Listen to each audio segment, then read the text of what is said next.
Let's be honest, it was a terrible night last night. It was a terrible night for women, for children, for the hundreds of thousands of hardworking immigrants who make this country go, for healthcare, for our climate, for science, for journalism, for justice, for free speech. It was a terrible night for poor people, for the middle class, for seniors who rely on Social Security, for our allies in Ukraine, for NATO, for the truth and democracy and decency. And it was a terrible night for everyone who voted against him. And guess what? It was a bad night for everyone who voted for him, too. You just don't realize it yet. The late-night illiterate Jimmy Kimmel was actually reduced to tears last night as he tried to cope with the reality of Trump's epic landslide. Our good friend Oren McIntyre had a great tweet featuring Kimmel's meltdown saying, "Drink deeply, my brothers. You earned it." I love it. And we all did earn it. We all, like Merry and Pippin in The Lord of the Rings, find ourselves sitting on a field of victory and enjoying the well-earned spoils of war. And in this video, we are going to drink all the more deeply from the cup of liberal tears. Hey, gang, it's me, Dr. Steve, your Patriot Professor, basking along with you in the glow of the glorious bright morning of sanity that has finally dawned on our nation, all because of you. So if you'd like to follow along with what's going to be an absolutely epic ride, make sure to smack that bell and subscribe button. Before we begin feasting on the spoils of victory, let's give a huge shout out to one of our sponsors who make these videos possible, and that's Liver Health Formula. If you're one of the 100 million Americans struggling with all the weight gain and loss of energy that comes with a fatty liver, these Patriots are going to be your best friend. Liver Health Formula is an all-natural supplement. It contains 12 clinically proven botanicals that help recharge and protect your liver. It's manufactured right here in the USA, and it's approved by independent American doctors. And if you click on that link below right now, you could try Liver Health Formula and receive a free bottle of blood sugar formula when you order today. So don't let a fatty liver keep you sluggish, gang. You know.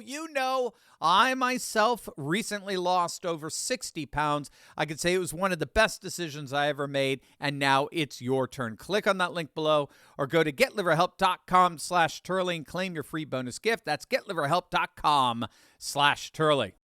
I'm your host, Stephen Colbert. Well,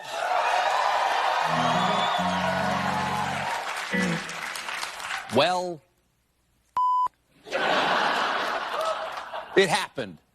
Again.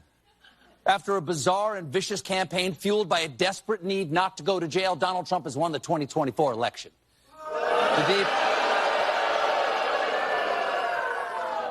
It's almost like you rehearsed that.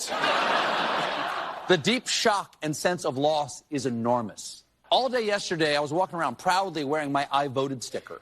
Today, I wore my I am questioning my fundamental belief in the goodness of humanity sticker.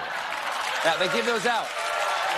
They give those out at the bake sale, right outside. I wish, you wish, so many of us wish this hadn't happened, but that is not for us to decide. This is a democracy. That's democracy with a capital duh. And in this democracy, the majority has spoken, and they said they don't care that much about democracy.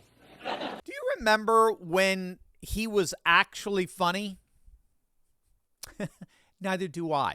So, as you can see, the late-night clowns, the political illiterates that function as carnivalesque puppet shows for the rotting regime, are having a meltdown. And as you can see, they're blaming you for it. It's all your fault. You don't care about democracy. You're a bad person. You don't care about women's reproductive rights, whatever a woman happens to be. You don't care about Ukraine. All the people in Ukraine. It's all your fault. You're what's wrong with this nation. No, notice, not them. No, it's not. It's never the regime. It's not the administration that brought you record levels of inflation and a cost of living crisis. No, actually, you're just too stupid and knuckle dragging to realize how amazing this economy really is. Don't you listen to the experts like we do? It's not us. It's never us. It's It's not the regime. It has nothing to do with the powers that be deliberately abdicating their law enforcement responsibilities that allowed an estimated 10 million illegal immigrants to cross our open borders into our country over the last 4 years, some of whom have actually murdered American citizens, and some of whom have taken over apartment complexes. But it's not us. Don't you know violent crime is actually down? Sorry to fact check you. Violent crime is down. Thank you very much. It's only a half dozen apartment complexes. You racist. No. It's never us. It's you. You are the problem. You are what's wrong with our nation. But as you probably figured out, that is an increasingly hard sell to more and more people, especially in light of all the leftist meltdowns that we've been seeing on TikTok and X of late. Have you seen this? It's the latest bizarre ritual coming from the woke left, where they're posting videos of themselves literally having a mental breakdown. Take a look. I'm sorry. No.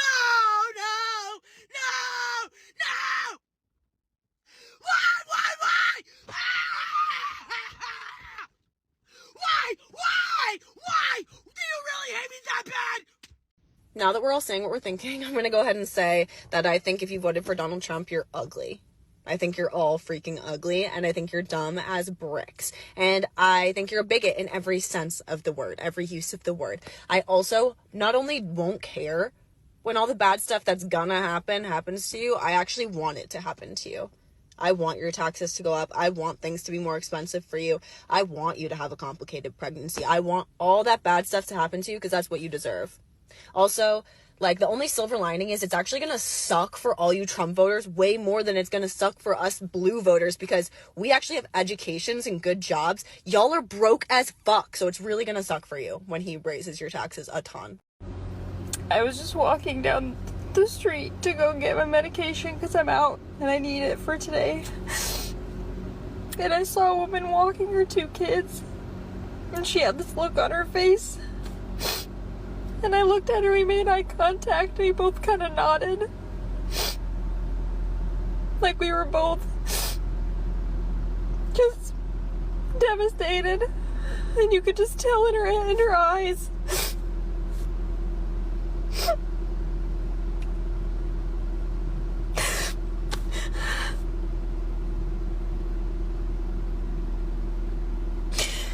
I can't believe this country did this again. Why did I let myself have hope?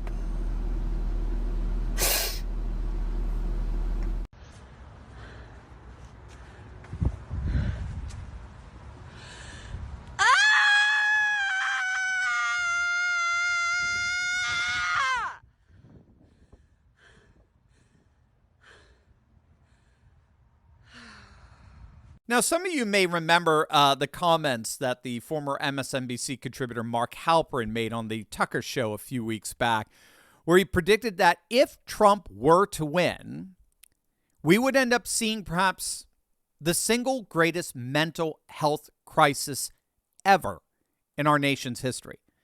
And judging between what we're seeing with these bizarre ritualized meltdowns on TikTok, as well as the shedding of tears among our late night clowns, again, our propaganda puppets for the regime, I don't think Halperin was very far off. We really do appear to be seeing a mass psychosis among our population, which wokeness only seemed to fuel. You know, we've talked before about the work of the Polish psychologist Andrzej Lobachevsky. Lobachevsky studied Marxist elites, particularly in Eastern Europe, for 40 years. And Lobachevsky concluded that the singular characteristic that all of these woke leftist Marxists that he studied, the singular characteristic that they all shared in common was not necessarily their ideology. They actually differed here and there with their beliefs. It wasn't their quest for power, their strategies for domination, and so forth. No, it was the fact that they were all psychopaths. This is Andrei Lubachevsky's conclusion. After studying Marxists for over 40 years, he concluded that they weren't just wrong or misguided or mistaken. They were actually mentally ill. They were all bona fide psychopaths. And what he noted was that when the world is run by psychopaths, it becomes hysterical.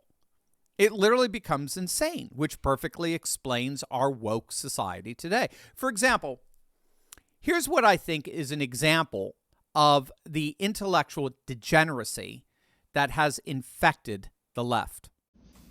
Okay, so we're closing in on almost 5 p.m. Eastern Time, and I've been tracking everything that's been going on across the country today. And my most important encounter was when I went out to get my champagne.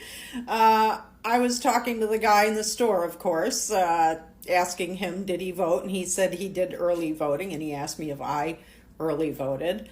And he asked me, why I was getting the champagne. And I said, because I'm going to be toasting Madam President tonight.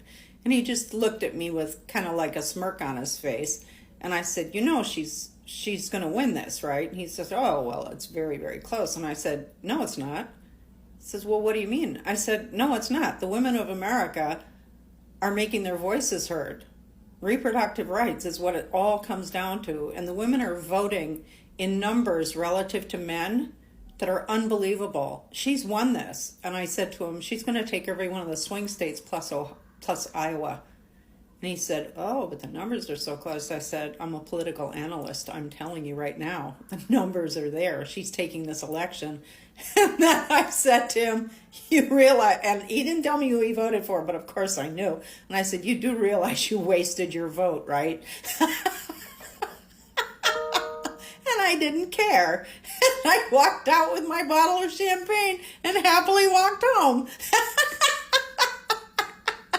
Bye-bye. Yeah, I would try to. I'm serious, gang. I talk about this a lot, especially on our live streams when we interact and you have some questions for me.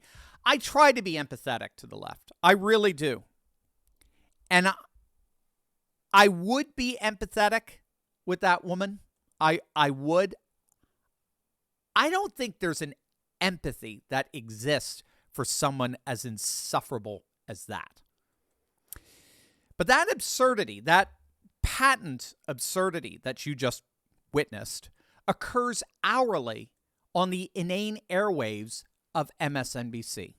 We have now let misinformation become the accepted information. It has washed over us. Elon Musk, he buys Twitter, and then he uses it almost exclusively to be a propaganda machine, and we've accepted it. We've accepted a narrative that despite an actually great economic recovery, the vibes don't feel good. So we want to reject it and get something else. And the person we are now betting on to change all of it is Donald Trump, a man who did two almost impossible things. He won the American presidency twice, and he drove a casino into the ground. What will the future hold now that America has just decided that we're going to F around and find out? That's the absurdity that this regime has been reduced to. That, what you just heard there, that. And ironically, what you just heard there was the epitome of misinformation. Virtually every sentence out of her mouth was a fraud. One of the reasons why these last 4 years have been so hard for us is because we live under a regime that accuses us of the very disinformation that they themselves peddle in. We've often talked about the phenomenon of projection that the regime constantly uses to divert attention away from what they themselves do. And they do that by projecting onto us the very sins that the regime daily commits. But one of the ways we made sense of that was recognizing that anything that went against the regime was what was labeled misinformation. We weren't getting factually incorrect information. No, our information and the conclusions we were drawing from that information simply went against the narrative of the regime. And it didn't take long to kind of figure out anything that dissented from or challenged the approved narrative was by definition deemed disinformation by the purveyors of that narrative. And the beauty of what happened on Tuesday is the vast majority of the nation rose up and called out this regime for the lie that it actually is. On Tuesday, the vast majority of the nation rose up and told these psychopaths, these intellectual lunatics, that they are the liars. They are the embodiment of disinformation. We rose up and said they are the problem, not us. It's not us. We're not the anti-democracy crowd. They are. The regime, the establishment, the incompetent lunatics that Kimmel and Colbert run cover for every single night on their sad little carnival freak shows. You, the establishment, you are the problem, not us.